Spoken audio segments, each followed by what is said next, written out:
victimes au Canada. On pense toujours que ça va arriver qu'aux autres, jusqu'à temps que ça nous arrive à nous. Le crime organisé s'en prend à vos épargnes. Plus on a de transactions, plus on est sujet à copier des cartes en grand nombre. Est-ce bien la bonne signature? Elle signe Isabelle Gagnon, c'est écrit Justine Lefebvre, lui remet la carte et sans poser de questions. Plusieurs transactions par carte de crédit autorisées les yeux fermés. Merci. Après la pyrite, un nouveau mal pourrait s'attaquer aux fondations de votre maison. L'ocre ferreux. Salut l'ocre ferreux, ça. C'est dégueulasse.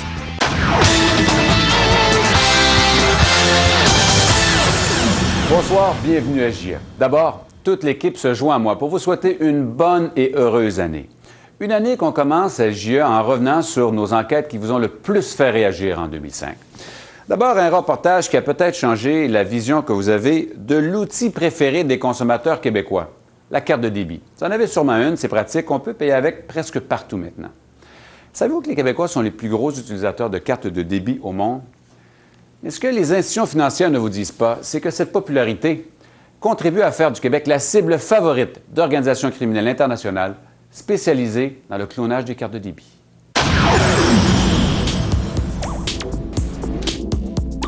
Je suis en train de travailler, mon téléphone sonne, José Loisel, bonjour. Ici, l'agent, je sais pas qui, sécurité de la Banque nationale. L'appel de l'agent de sécurité de la banque prend José Loisel au dépourvu. Elle apprend que 1 000 $ ont disparu de son compte, qu'elle est victime et suspecte. Il dit à 3 heures, qu'est-ce que vous faisiez, ou 2 heures quelque, je sais pas trop. Je dis, monsieur, je dormais à 11 heures, j'ai 2 petites filles, je me lève à 5 heures le matin, à 3 heures, je dormais. Vous êtes certaine, vous n'auriez pas retiré... Insistait. Oui, oui, absolument. On va s'en aller à la maison, OK?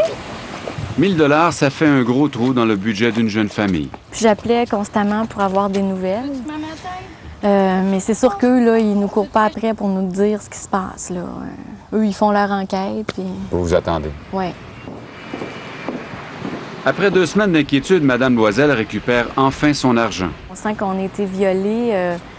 Je veux dire, nos sous, ça nous appartient. On travaille fort pour les gagner. Et tout à coup, il y a quelqu'un qui arrive comme ça, bang, pendant une nuit, 1 000 $ de partie. Comme beaucoup de Québécois, José Loisel ne se méfiait pas avant de se faire prendre. Et de plus en plus d'utilisateurs tombent dans le même piège. En 2003, au Canada, les fraudes de cartes de débit ont fait 23 000 victimes. Les fraudeurs leur ont extorqué 40 millions de dollars. En 2004, le nombre a grimpé à 50 000 victimes et 60 millions en fraude. Nous sommes les plus gros utilisateurs de cartes de débit de la planète et la cible favorite des réseaux internationaux de fraudeurs. À votre avis, la carte de guichet automatique telle qu'on la connaît au Canada et au Québec, est-ce que c'est un instrument sécuritaire? Je dirais non, parce qu'elle est facilement clonable et parce qu'il peut arriver beaucoup de problèmes avec cette carte-là. En réalité, la technologie de la bande magnétique est une technologie dépassée au plan de la sécurité. C'est un jeu d'enfant à déjouer pour les fraudeurs. Ce qu'on assiste qui est le plus criant actuellement, c'est les dépanneurs, c'est les stations-service, c'est les terminaux qui possèdent un grand débit d'achalandage. Ce qui fait que plus on a de transactions, plus on est sujet à copier des cartes en grand nombre. Regardez sur cette bande de vidéosurveillance avec quelle facilité un fraudeur va réussir, avec la complicité d'un employé, à cloner les cartes des clients d'un dépanneur. Après avoir installé son matériel, il reste sur place et surveille les clients qui n'y voient que du feu. En peu de temps, les individus, en une fin de semaine, on a vu des gens s'abreuver tout près d'1 million de dollars à travers différents guichets, vider les guichets complètement à travers les cartes bancaires qu'ils avaient réunies. Et les fraudeurs n'ont pas besoin de matériel ultra sophistiqué pour cloner des cartes dans un dépanneur. Un simple lecteur et une mini-caméra suffisent. Avec ces petits lecteurs-là qui sont disponibles bien souvent sur Internet, à Pas peu plus de gros prix. que ça, là, ici. Oh, il y en a des plus petits que ça encore. Ouais. Il y en a des plus petits qui se dissimulent dans la poche de manteau, comme ça, ici. Là. Le matériel nécessaire se trouve facilement sur Internet. 2 minutes suffisent à cet expert pour trouver tout le matériel nécessaire. Selon moi, une carte à puce est plus sécuritaire parce que, bon, elle est plus difficilement reproduisable. C'est ce qui a incité l'Europe à adopter la carte à puce. Résultat, le nombre de fraudes a chuté significativement. Mais au Canada, les institutions financières tardent à emboîter le pas. Si l'Europe Tous les peut le points faire, de vente. pourquoi pas nous? L'Europe l'a fait, mais sur une longue période d'années. Ça n'a pas été fait instantanément. Alors, nous, on a enclenché le processus depuis déjà quelques années et ça va être effectif pour les cartes de débit en janvier 2007. Installer des cartes à puce coûterait jusqu'à 500 millions de dollars. Si bien que pour l'instant, les institutions financières trouvent plus économique d'éponger les 60 millions de pertes que représentent les fraudes. S'il y a parfois des fraudes, bien, le nombre de fraudes est extrêmement bas, il est minime. J'ai envie de dire infinitésimal, on parle de à peu près 1/10 de 1%. Alors, quand on sait qu'il se fait par jour au Canada 10 millions de transactions par carte de débit, c'est, ma foi, fort peu.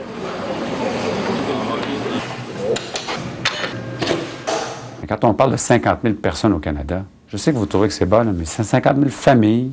Mais c'est extrêmement frustrant pour la personne qui est victime d'une faute. On le reconnaît et c'est pour ça qu'on va dépenser des millions de dollars pour améliorer le système. Les institutions financières ont tendance à dire aux consommateurs, bien écoutez, vous êtes responsable de l'utilisation de la carte, donc soyez prudents. Mais en soi, ce n'est pas aux consommateurs sur qui repose la responsabilité. Il faut aussi que les institutions financières assument leur responsabilité, soit de mettre sur pied un système qui est beaucoup plus sécuritaire que celui qui existe actuellement. En attendant, le crime organisé profite de la situation. Des organisations bien informées, bien équipées, comme le montre cette vidéo de surveillance. 2 individus entrent dans un guichet automatique et installent 2 systèmes de clonage. Une caméra miniature permet de voir votre numéro d'identification personnelle. C'est ce que l'homme à la casquette blanche pose ici en haut du guichet. Et un lecteur qui enregistre les informations contenues dans votre carte. Voici ce que la mini-caméra leur offre. Une vue directe de vous en train de composer votre NIP. Et voici ce qui clone les informations de votre carte. Un faux lecteur relié à l'ordinateur des criminels. Il ne reste plus qu'à fabriquer une nouvelle carte. Un vrai jeu d'enfant. Les fraudeurs utilisent aussi des doubles claviers qui enregistrent votre numéro dès que vous le composez sans besoin de caméra. Et même de faux guichets comme celui-ci installés dans un cinéma. Difficile pour le client de se douter qu'il est sur le point de tomber dans le piège. La mafia roumaine, particulièrement active, trouve au Québec tout le soutien technique dont elle a besoin. Ils vont aller vers des endroits pour fabriquer leur technologie. On a noté que plusieurs ateliers ici se spécialisaient dans la fabrication illégale de cette technologie-là pour cloner. Une fois qu'ils ont ça, bien, leur réseau, bien souvent, est assez étanche par le fait qu'ils se connaissent peu, il y a la langue, etc. Et ils vont œuvrer en vase très clos, ce qui fait en sorte que ces organisations-là ne sont pas faciles à travailler. Ces fraudeurs-là, ces criminels-là, risquent beaucoup moins parce qu'ici, les peines ne sont vraiment pas sévères par rapport à d'autres pays. Hein, on a quand même, c'est considéré comme des fraudes. La fraude, c'est un crime non violent. Dans notre mentalité ici, la non-violence, c'est pas considéré comme quelque chose qu'on doit punir de façon très rigoureuse. J'ai vérifié mon compte, effectivement, la veille, il y avait eu un retrait. Vous aussi? Moi aussi, la même chose s'était produit. Les institutions financières recommandent généralement à leurs clients de ne même pas porter plainte. Mais ils m'ont dit, bon, vous pouvez le faire si vous voulez, mais il n'y a pas vraiment lieu de déposer une plainte, puisque nous, de notre côté, on va le faire. On va faire enquête. Vous, on vous a volé 500 $, c'est ça? Oui. Comme plus de 40 autres victimes de la même fraude, Marilyn porte quand même plainte à la police. Ils nous disent bien entendu que c'est un pourcentage très faible qu'on reçoit au poste de police, puis que de leur transférer le reste des informations, les autres vont pouvoir voir et essayer d'identifier le commerce en tant que tel. Si Donc, dans c'est un cas de possible. réseau comme cela, les institutions financières vous demandent de leur transférer ce dossier-là. Eux vont s'en occuper. Eux autres vont s'en occuper de faire le suivi, étant donné, comme j'ai expliqué tout à l'heure, qu'ils ont de meilleures capacités d'enquête, étant donné que c'est dans leur réseau, c'est dans leur système, c'est leur caméra, c'est leur système informatique. Il était plus facile que la première phase de l'enquête se fasse au niveau de la banque, pour pas que les forces policières soient débordées pour des cas qui souvent se règlent dans les jours qui viennent. Et effectivement, quand on s'aperçoit que c'est un client de bonne foi, dont la réputation de crédit est impeccable, ça se règle rapidement. À ce jour, près d'1 an plus tard, les policiers de la régie intermunicipale de la police de Roussillon n'ont jamais eu de nouvelles de l'enquête. L'institution financière de Mme Belle-Rose refuse même de lui dévoiler où sa carte a été clonée Même chose pour José Loisel. Les institutions financières payent, elles remboursent la grande majorité des victimes après 1 ou 2 semaines, mais elles dévoilent les informations au compte-gouttes. La mentalité actuelle, c'est de se cacher, de ne pas le dire publiquement, de ne pas aviser personne. Il n'y a aucune mesure par lesquelles ces entreprises-là ou une entreprise ou une institution financière est obligée de le rapporter aux autorités. Quand on regarde aux États-Unis, depuis 1978, il existe une loi qui encadre les paiements électroniques. Au Canada, il n'y a aucune loi. Puis effectivement, la technologie des cartes à puce n'est pas la meilleure technologie au monde, mais c'est quand même une technologie qui rend la vie difficile aux fraudeurs. En attendant, les fraudes n'empêchent pas les institutions financières d'empocher des milliards annuellement en profit. Elles ont toujours le loisir d'augmenter les frais de service pour éponger les coûts. Mais pour les victimes, la fraude laisse souvent des cicatrices. Mais on pense toujours que ça arrive aux autres. Parce qu'une amie, une personne que je connais, ça y est arrivé peut-être un mois et demi avant moi. Puis on pense toujours que ça va arriver qu'aux autres, jusqu'à temps que ça nous arrive à nous.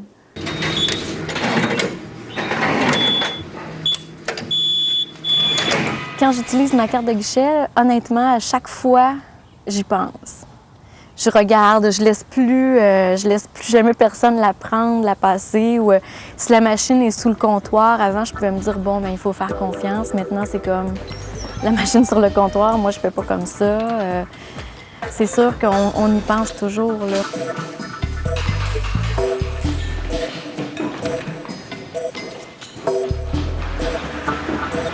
Les fraudeurs qui ont cloné les cartes de Marilyn Belrose et José Loisel courent toujours. Dans quelques minutes à JE, vous transigez par Internet? Prudence. Même si vous avez une communication sécurisée avec votre institution financière, cette personne-là va voir votre numéro de compte bancaire, votre mot de passe, etc. Jack Layton, chef du NPD. Une vote pour le NPD, c'est un vote pour les résultats pour les gens. On ne peut pas continuer d'appuyer les libéraux. Ce vendredi, les anges redonnent espoir. Je pense qu'on est arrivé au bon moment. À une famille déchirée par l'incendie de leur maison. J'avais l'impression que toute notre vie était gâchée. On s'est toutes regardées en se demandant ce qu'on allait devenir. Les anges transformeront leur vie à jamais. Mes filles et moi, voyons notre rêve se réaliser. Ne manquez pas le retour des anges de la rénovation, ce vendredi 20h à TVA. Je suis bouche bée. La sexualité aime beaucoup la lenteur, alors... Comment faire bonne impression à la première rencontre? Le regard et le sourire, c'est 2 atouts extrêmement... Vos comptes pour les achats de Noël. Beaucoup d'entre vous vont choisir de payer par Internet, mais est-ce que c'est aussi sûr que vous le pensez? Voici quelques trucs pour au moins mettre les chances de votre côté.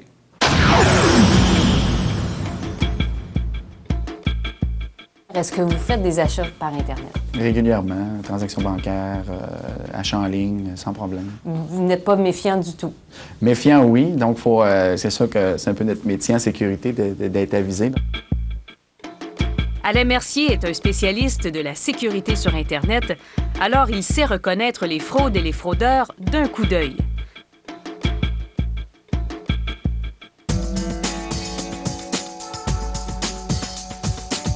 Mais si vous êtes comme moi et que vous ne connaissez à peu près rien en informatique, sachez que quelques conseils de base peuvent vous épargner bien des problèmes.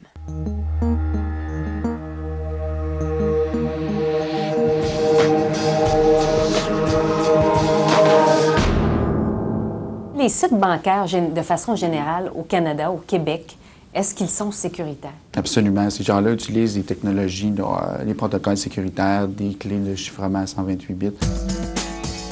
Cette clé de chiffrement, ne la cherchez pas. Elle est invisible. Ce que vous allez voir à sa place, et c'est ce qu'il faut surveiller, c'est ce petit cadenas en bas de votre écran. Soyez certain d'en avoir un. Vous avez le petit cadenas ici, qui est dans le bas de la page. Qui est dans votre navigateur. Hein. Ce cadenas-là, ça indique que vous allez travailler de manière sécurisée pour la session qui est en cours avec l'institution financière. L'information est brouillée et chiffrée. Quelqu'un qui l'intercepte, il va voir du gribouillis. Il ne verra rien de texte qui est lisible humainement parlant.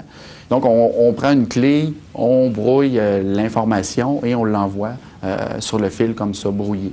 Donc, les gens à l'autre bout, à l'autre extrémité, vont avoir la même clé et vont déchiffrer l'information pour la récupérer, qu'elle soit lisible et là, valider l'information sur votre carte de crédit et autoriser la transaction. Est-ce que les banques ont une responsabilité de modifier le petit cadenas, je ne sais pas moi, régulièrement au cas où, justement, que quelqu'un réussisse à déchiffrer?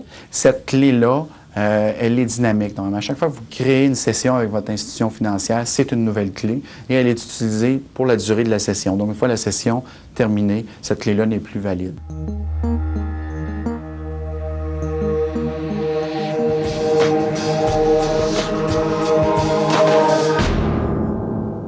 Vous magasinez sur Internet? Les questions à se poser avant d'inscrire votre numéro de carte de crédit dans la petite case sont essentiellement les mêmes que lorsque vous faites des transactions bancaires. C'est toujours regarder la partie avec laquelle vous allez faire la transaction. Donc, est-ce que c'est un site connu, est-ce que c'est une organisation qui est connue, quitte à prendre le téléphone puis à l'appeler, puis à vérifier qu'il y a vraiment quelqu'un au bout de la ligne. Deuxième chose à surveiller, la barre d'adresse en haut de votre écran. Vous avez le site web ou l'endroit où vous allez effectuer la transaction. Donc, il y a souvent les protocoles de communication qui doivent être sécuritaires. Donc, vous avez une petite barre d'adresse où on voit les lettres HTTPS. Donc, c'est un protocole sécuritaire. Donc, il faut avoir ça dans la barre d'adresse. Si les lettres HTTPS n'y sont pas, attention! Vous voulez être bien certain que le site avec lequel vous faites affaire est bien le site officiel de la compagnie ou celui de votre banque et non un site frauduleux? Il y a une façon de s'en assurer. Si vous allez avec Internet Explorer dans les propriétés de la page, vous allez voir ici l'adresse réelle sur laquelle vous êtes. Donc, on voit encore notre HTTPS. Donc, si on avait eu manipulation de la barre d'adresse en haut ici, avec la propriété, on pourrait voir l'adresse qui est réelle. Donc, elle ne serait pas la même? Effectivement. Cependant, si vous avez navigué sur Internet ou ouvert toutes sortes de pourriels ou de courriels qui contenaient des virus ou des trojans, ça se peut que des pirates aient installé sur votre ordinateur ce qu'on appelle un enregistreur de frappe ou un keylogger en anglais. Donc, cet outil-là va enregistrer toutes les frappes que vous allez faire sur le clavier. Donc, même si vous avez une communication sécurisée avec votre institution financière, cette personne-là va voir votre numéro de compte bancaire, votre mot de passe, etc. Surfer sur le net et y faire des transactions peut être tout à fait sécuritaire. Mais comme dans l'océan, il y a des requins qui sont de plus en plus affamés et leurs dents sont de plus en plus aiguisées.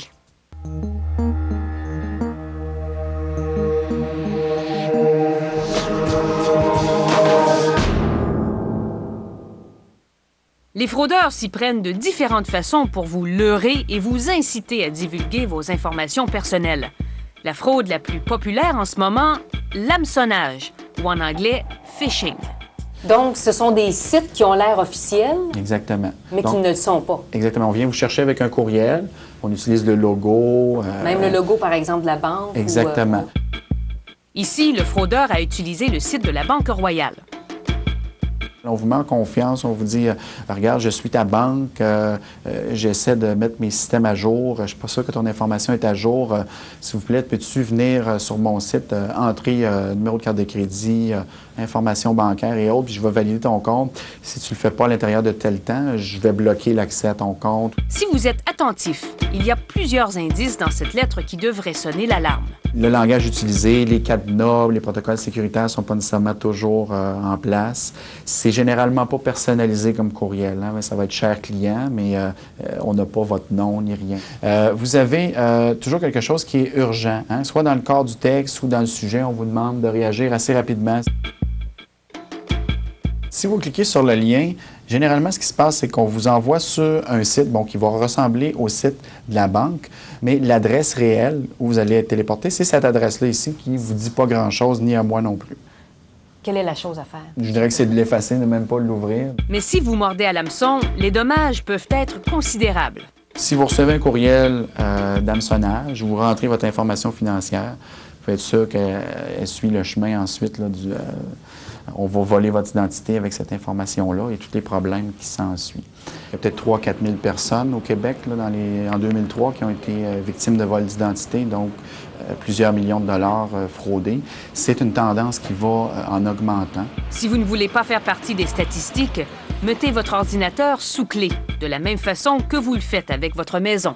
Donc, un anti-spyware, un antivirus et des filtres pour le spam, là, vous devez avoir un certain niveau de protection. Il faut être vigilant. Ou se mettre à jour régulièrement dans les Mettre à jour, naviguer de manière sécuritaire, donc on évite les sites douteux.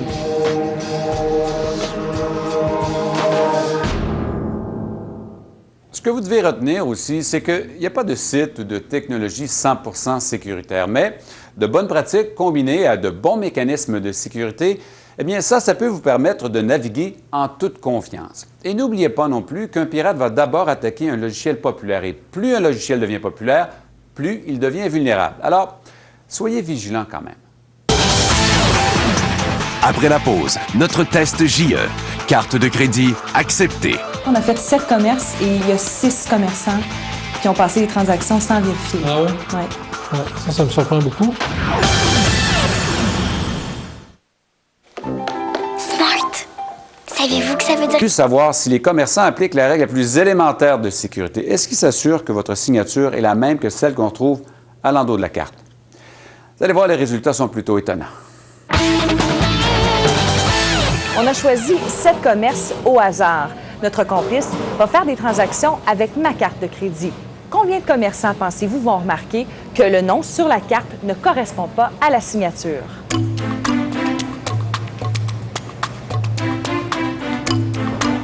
Premier arrêt, un magasin à grande surface.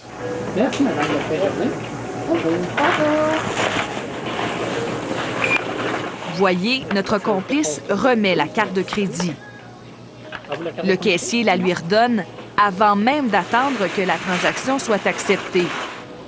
Et surtout, ne vérifie pas que la signature sur le reçu correspond à celle de la carte. Merci beaucoup. Deuxième arrêt, un commerce d'électronique. La caissière prend la carte, la glisse dans le terminal, la regarde à peine et là aussi, la remet à la cliente avant qu'elle ne signe le reçu.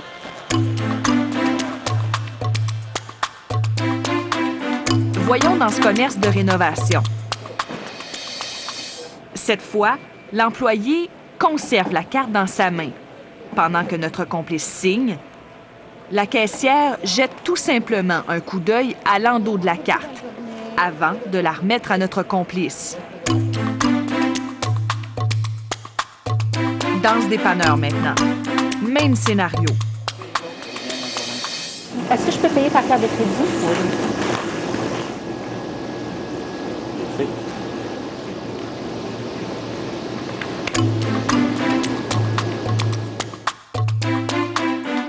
Dernier arrêt, un supermarché.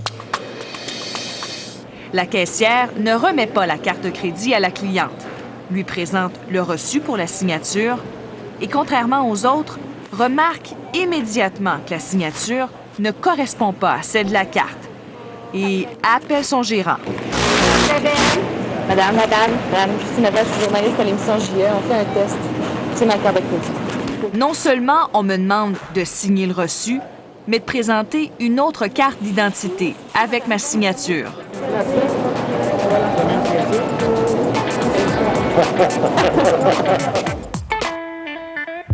Résultat, 6 des 7 commerces visités n'ont pas vérifié les signatures.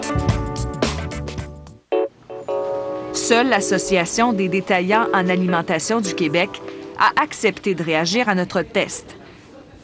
Vous voyez ici, c'est ma carte de crédit. Certaines formations, parce qu'elle a gardé la carte dans les mains tant que ça n'était pas signé, sauf qu'elle a oublié de faire la vérification du nom s'il correspondait. Okay. Puis on n'a pas vu non plus si elle a regardé sur son reçu de caisse si la transaction avait été acceptée. Oui. On a fait 7 commerces et il y a 6 commerçants qui ont passé les transactions sans vérifier. Ah oui? Oui. Ouais, ça me surprend beaucoup. On n'a pas énormément de statistiques là-dessus ici. Il n'y a pas beaucoup de gens qui nous appellent pour dire on s'est fait pogner là-dessus. Mais oui, ça me surprend un résultat si élevé. D'après Florent Gravel, les emplois... Plusieurs municipalités qui offrent au moins jusqu'à dimanche midi. Et les sourires étaient de mise sur les visages des joueurs québécois d'équipe Canada Junior qui sont rentrés à Montréal au lendemain d'une brillante conquête du championnat mondial de hockey junior. Une victoire de 5-0 contre les Russes. Rappelons que les représentants canadiens n'étaient pas favoris pour l'emporter. Voilà, restez des nôtres pour les grands reportages. Bonne soirée sur RD. À plus tard.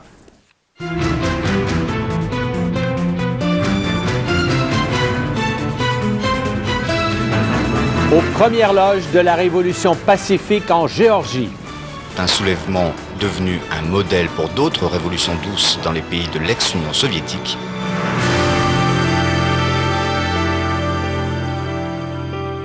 Bonsoir, bienvenue à Grand Reportage. Il y a 2 ans, le leader de l'opposition démocratique en Géorgie, Mikhail Saakashvili, était élu président de son pays avec 95 % des voix. Il n'a fallu que quelques semaines à cet avocat formé à l'occidental pour renverser Édouard Shevardnadze, qui dirigeait la Géorgie depuis 1995. Son mouvement d'opposition démocratique dénonçait les résultats truqués de la dernière élection présidentielle et la corruption du pouvoir sous Shevardnadze. Le documentaire de ce soir raconte le combat de Saakashvili, celui que les Géorgiens appellent Misha. Le 10 mai 2005, le monde avait le regard fixé sur la Géorgie, petit pays méconnu dont la presse se faisait alors rarement l'écho. Ce jour-là, le président américain George Walker Bush y effectuait une visite officielle pour féliciter le peuple géorgien d'avoir choisi de rejoindre le camp des nations démocratiques.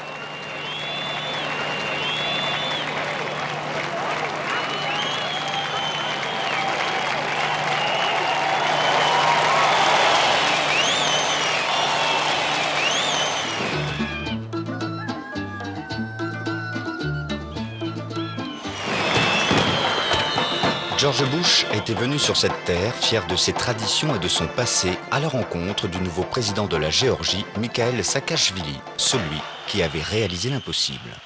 Connu du peuple sous le simple nom de Misha, cet avocat, âgé seulement de 36 ans, avait mené une révolution pacifique chassant le régime corrompu de Édouard Shevardnadze. Ce film suit Misha à chaque étape de sa lutte pour la démocratie, parfois au péril de sa propre vie. C'est l'histoire d'un soulèvement devenu un modèle pour d'autres révolutions douces dans les pays de l'ex-Union soviétique, l'histoire de ce que l'on allait appeler la Révolution des Roses.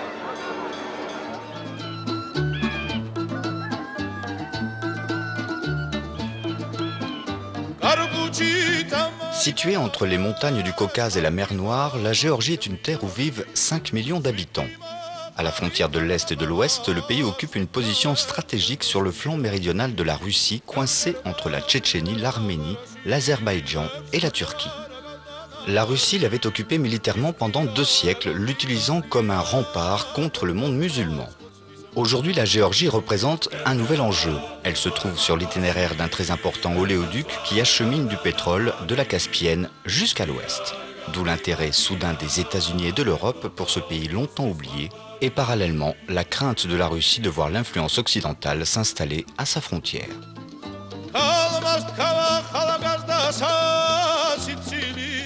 Au cours du siècle dernier, la Géorgie a été liée de force à l'ex-URSS. Mais en dépit de la pression soviétique, celle-ci a toujours refusé de renoncer à sa langue, à son folklore et à ses chœurs géorgiens. Staline lui-même était un Géorgien. Aujourd'hui encore, il reste un héros pour bon nombre de ses compatriotes qui regrettent le bon vieux temps. Sous l'ère Brejnev, le président de la Géorgie s'appelait Édouard Shevardnadze. Pendant cette période soviétique, il sut parfois donner l'impression de maintenir Moscou à distance. En ce temps-là, la Géorgie était la côte d'Azur de l'Union soviétique, lieu de villégiature riche des ressources de la mer Noire, une terre d'abondance fournissant la Russie en bon vin et en excellents produits difficiles de se procurer ailleurs. C'était la contrée la plus riche de l'Union soviétique. La vie y était douce. À l'heure de la perestroïka, Shevardnadze fut le ministre des Affaires étrangères de Gorbatchev. Les 2 dirigeants ne s'opposèrent pas à la chute du mur de Berlin, écartant même toute idée d'intervention militaire. Mais les 2 hommes ne pouvaient imaginer alors que très rapidement, l'Empire soviétique s'effondrerait à son tour.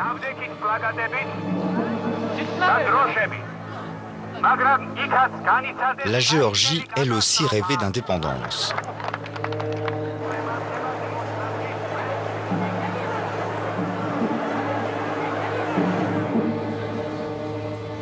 Mais la Russie n'était pas prête à renoncer à son emprise sur la région. En 1989, Moscou envoya des troupes sur place pour rétablir l'ordre.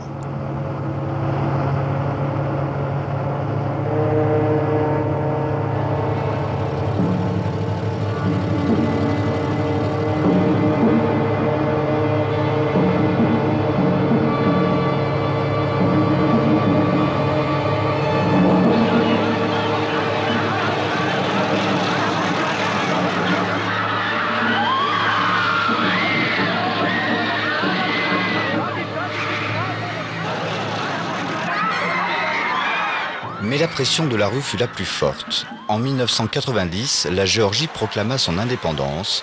Redevenue libre, débarrassée de la tutelle de Moscou, elle se choisit comme président le populaire Zviad Gamsakhurdia, célèbre grâce à son mot d'ordre « La Géorgie aux Géorgiens ».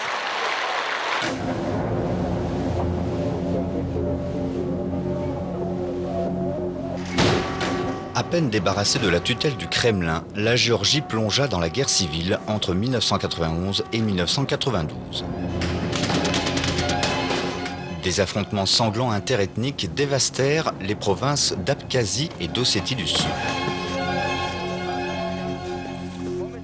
La Géorgie se transforma en mini-Balkan.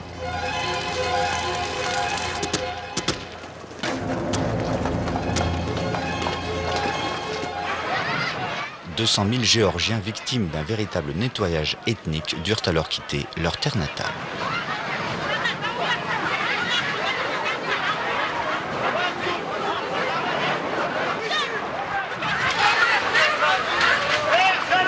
Le bilan de cette guerre civile fut terrible.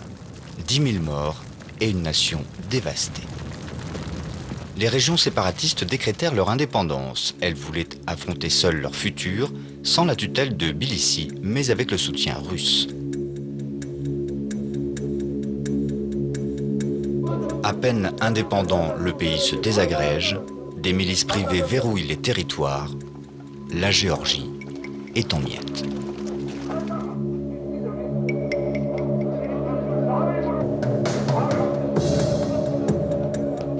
En 1992, Édouard Shevardnadze fut invité à reprendre la présidence de la Géorgie qu'il avait abandonnée pour rejoindre Gorbatchev au Politburo. Mais son retour ne résout rien. Le pays maintenant séparé de la Russie a perdu son unique marché industriel et agricole. Les liaisons ferroviaires sont interrompues à cause des États sécessionnistes. Les fermes et les usines sont ruinées. Le chômage explose. La corruption est effrénée. Les proches de Shevardnadze et les bureaucrates pillent littéralement le pays. La mafia se développe dans un état plongé dans la plus grande anarchie. À cette époque, la Géorgie est devenue l'un des premiers pays au monde pour le blanchiment d'argent. Plus de 60% de la population se retrouve brutalement avec moins d'1 € par jour pour vivre. À la fin des années 90, ce pays qui avait été le plus prospère de l'Union soviétique est abandonné et économiquement ruiné. Face au mécontentement massif de la population, Shevardnadze promet des changements afin de pouvoir être réélu à la tête de la Géorgie. Le 2 novembre 2003, il remporte l'élection présidentielle, mais le scrutin fut honteusement truqué. Une fraude si massive et si visible que le peuple géorgien décide alors de dire « assez ».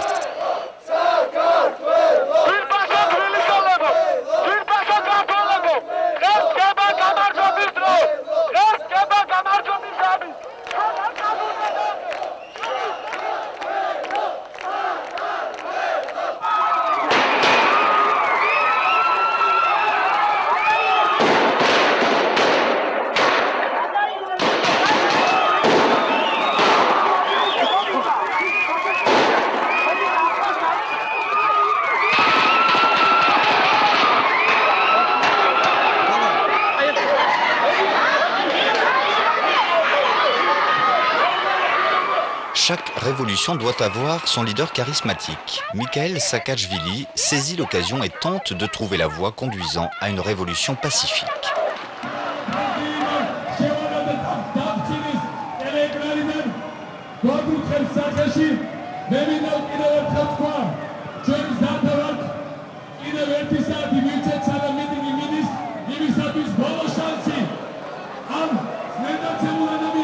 Le président Shevardnadze et le gouvernement a promis au peuple que les élections, c'était un moment de changement. Et les gens ont vraiment beaucoup d'espoir, beaucoup d'exigences aussi. Ils ont vraiment attendu cette élection avec ce désir de changement. Et après cette élection, on a découvert que c'était tout faux.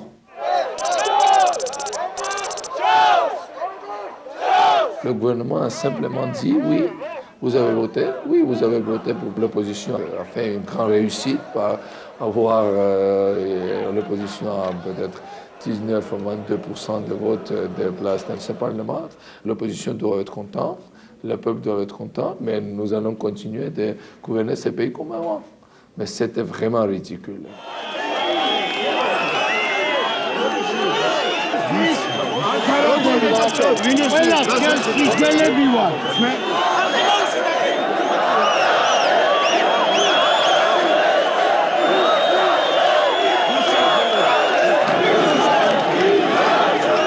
Misha, Misha devient le cri de ralliement. Shevardnadze ne veut rien entendre, et surtout pas Saakashvili qui tente de le rencontrer.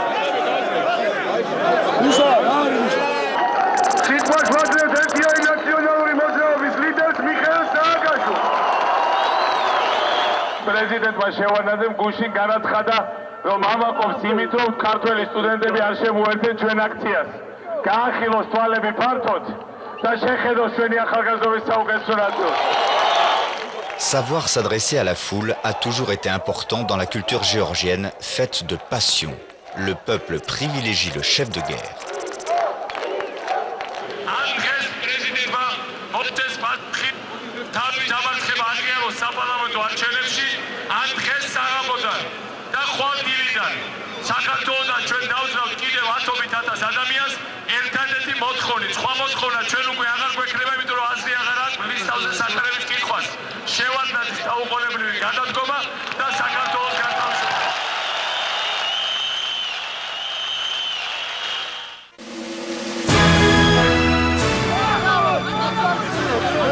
Le peuple géorgien décide de passer à l'action.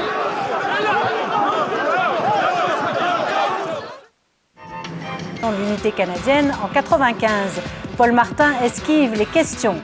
Ultime intervention chirurgicale pour Ariel Sharon, le peuple israélien appréhende la perte de son leader et Washington celle de sa carte maîtresse au Proche-Orient. À tout à l'heure.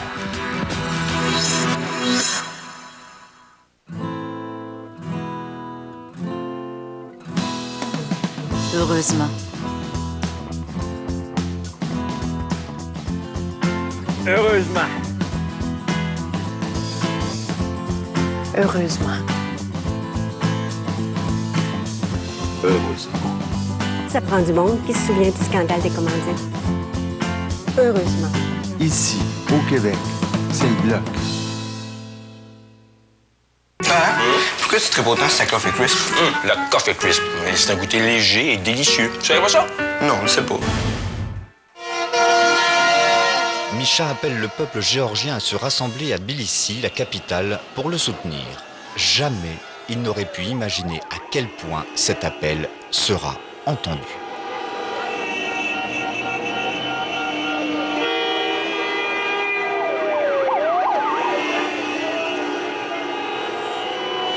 Des études en France, quelques années passées à travailler aux États-Unis, marié à une femme hollandaise, ce jeune géant avocat offre un profil inédit en Géorgie. Il n'a pas de lien avec la classe dirigeante passée, il est un homme neuf, excitant, un politique façonné à la mode occidentale, bien loin des hommes ternes et gris ressassant le même dogme interminable. Il a bien été brièvement le ministre de la Justice de Shevardnadze, mais il avait démissionné ne disposant d'aucun moyen pour lutter